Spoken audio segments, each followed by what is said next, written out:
Hello and welcome to the 8th seminar on precision nutrition.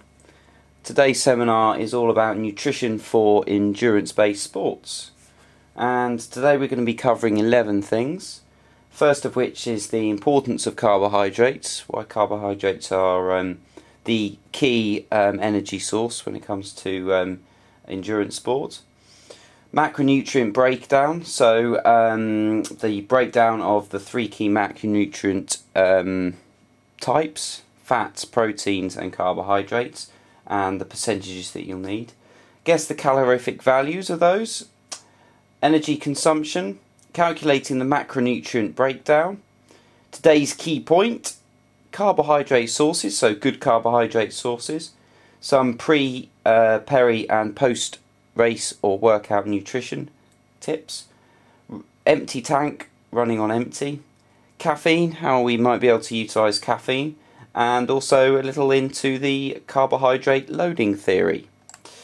So first of all, the importance of carbohydrates. So when we're in our endurance based running zone, if you like, with the heart rate, tend to be exercising well below the lactate threshold, and generally 10% of our energy comes from the adenosine triphosphate system, which is that fast release, 20% from fast anaerobic glycolysis, so the breakdown of sugars from without oxygen, and mostly 70% comes from slow aerobic glycolysis.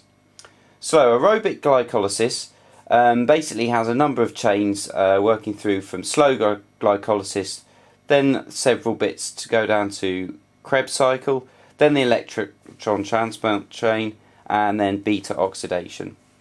So the body requires more oxygen for fatty acid glycolysis than it does for carbohydrate glycolysis.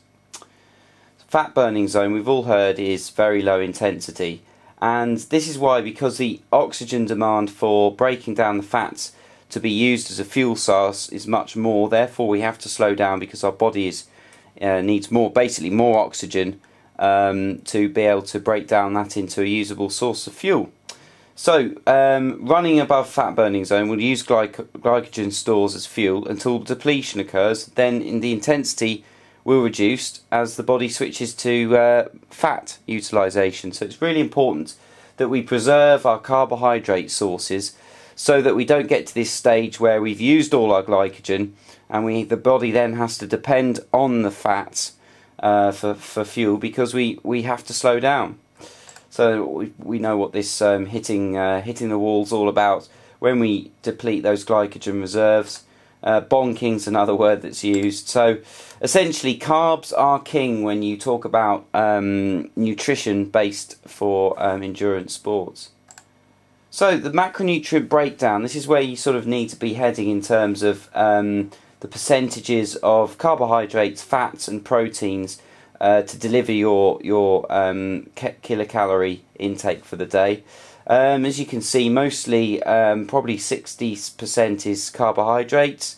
You've got a good sort of 35% fats, and the remainder is a small amount of protein in there. So guess the calorific values. So how many calories per gram of carbohydrate? There are in fact 4. This is not very calorie dense.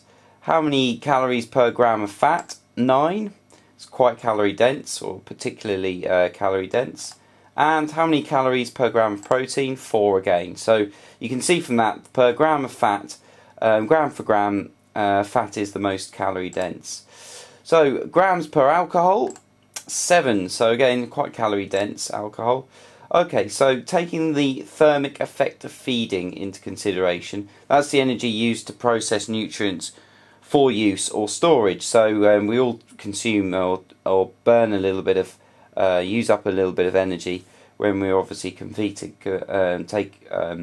eating and converting these sources. So these numbers do take that into consideration. So we're going to calculate energy consumption here. Now this is basically something that you can use at home as a calculation, so you can gauge roughly how much you're burning. It's not scientific, it's not very particularly specific. there isn't really a 100% accurate, but it gives you an idea. So we're going to take a 75 kilogram male. It's 175 centimeters tall, age 35, with a sedentary job and daily routine, run steadily for a total of 7 hours per week. So, we want to work out his resting metabolic rate, the number of calories he burns during one day at rest. And using the Mifflin equation, there are several equations out there, the Mifflin being probably one of the best. We take his weight and multiply it by 10. Add to that his height and multiply that by 6.25. Deduct his age multiplied by 5 and add 5 to that total. It gives you 1664 calories plus or minus 10%. So you can see there's quite an error for margin for error there. So lifestyle factor, so we're taking into consideration his sedentary job and daily routine. We're going to multiply that by 1.2, which gives you just under 2,000 calories.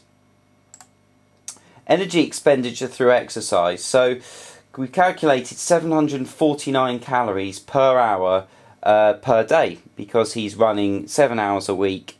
You can effectively work that out as 1 hour per day, and at the rate he's running, he'd be burning around the 750 calorie mark.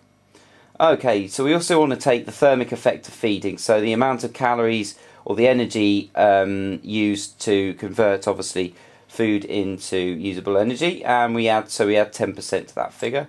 So his daily total calorie requirement would be just over the 3,000 mark. So, as I said earlier, key point, no method is exact. They are all estimations. You can use this, but take it with a pinch of salt. Okay, so the macronutrient calculation. So we've from our gentleman, we know that he needs 3,000 calories a day. Now, looking at our breakdown earlier of the macronutrients, we want to now calculate what percentage of macronutrients will come from fats, proteins and carbohydrates. So we work with protein first of all, and they say for endurance-based athletes need to be taking in between 1.2 and 1.8 grams of protein per kilogram of body mass. So we're going to hit the middle mark there and go with 1.5 grams per kilogram of body mass per day, which gives him 113 grams. Now we're going to multiply that by 4 because there are 4 calories per gram. 452 calories of his intake will have to come from protein, and that equates to 15% of his total calorie requirements. So next we look at carbohydrates. We're going to look at 60% of his total kilocalorie intake needs to come from carbohydrates, which equates to just over 1,800 calories. We're going to divide that by 4 to look at the grams. Gives us 453 grams. Fats. Now the remainder, obviously we've got the 15 and the 60, so the remainder will be the 25% of total calorie requirements.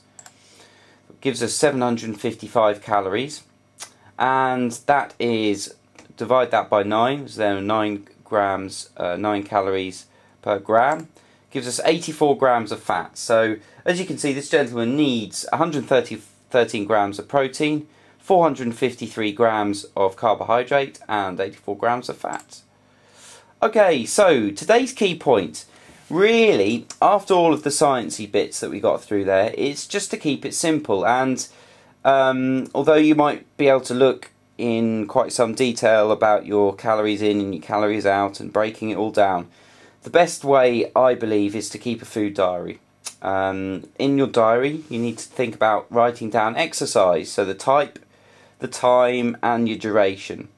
Also your feelings, so whether you're feeling strong, weak, fatigued, fed up, buzzing, happy, full of energy on that run. All of these little details will make a difference when you look back and try to find a pattern for why perhaps you're underperforming or you're doing particularly well. So obviously food and drink comes into this. You need to include pre, peri and post workout strategies.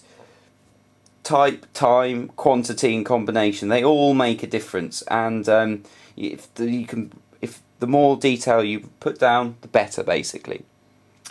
So track weight, body composition and circumference measurements bi-weekly. Gives you an idea of where you're staying, whether you're overall energy intake is lacking, or whether it's you're going overboard. Typically, I believe endurance athletes tend to err on the side of the caution, worrying that they'll overeat will increase their body weight, which is going to be detrimental to the performance. So it's just a good idea just to track weight, just to make sure you're at a healthy weight, your body composition, you've got a healthy body fat percentage, and you're not losing muscle mass. Okay, so good carbohydrate sources. So I believe it's better to go low. So you want to look at low glycemic index scale, low glycemic load, which there's a number of sites on the internet now that provide long lists, basically telling you which carbohydrates are low, which carbohydrates are moderate, and which carb sources are high in the GI scale. So you want to be looking at ones that are low. They typically consist of beans and pulses, vegetables, whole grain bread, oats, spaghetti, and quinoa. Peri and post carb sources. So during your workout or your run and afterwards, we need to look at high GI, okay? Because we need to replace those lost glycogen reserves pretty quickly, especially when we're running. We need something that the body can utilise as quickly as possible without having to break it down. And afterwards, the same applies. We need to replenish those lost glycogen reserves. So things such as white bread, breakfast cereals, rice, potatoes, dried fruit, sugars. They're all in that high GI area. Now, other macronutrients affect the overall glycemic index value of a meal. So for instance, proteins, fats and fibre all reduce the GI value of a meal. So when you're thinking about what to eat, particularly during, it might be a good idea to leave off the fats, because it's going to slow the breakdown and the overall glycemic index of the meal you're eating, which will inhibit your effects or the results. So pre-nutrition. So what you want to be doing is eat on the morning of an event, as overnight glycogen stores will be depleted from overnight fasting. So even if you're nervous, it's always a good idea to eat something. So typically eat within 4 hours before exercise, 200 to 300 grams of carbohydrates. So you need to be looking at eating no sooner than an hour, but no longer away than 4 hours. And certainly a large source of carbohydrates is needed. Low on the GI carbs. Now, the further away your meal is to the event, the lower the GI carbs. The closer it is, the higher the GI carbs. So you're giving your body a chance there to digest it and replenish those lost glycogen reserves.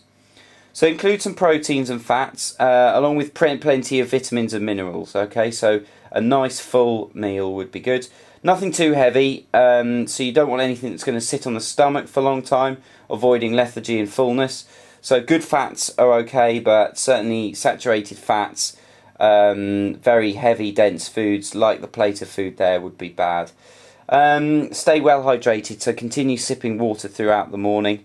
And experiment with timing, type and quantity. So just as I said in the food diary, just on your practice races, see what works best for you, and at what time before the event works best. Everyone is individual, and what works best for some might not work for others. Peri-nutrition, so during nutrition. Now, you want to be aiming for the high glycemic index carbs, and you need to be consuming about 40 to 75 grams of carbohydrates per hour.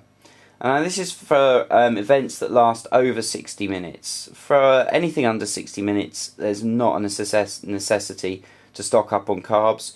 Provided you've eaten before, your glycogen reserves will be more than sufficient to last an hour.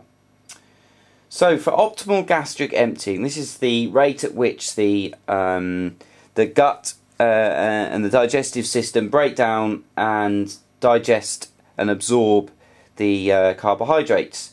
And studies have shown that between 20 grams to 80 grams of carbohydrates per litre of fluid seems to be the optimal the rate at which you can digest those foods. So looking between the top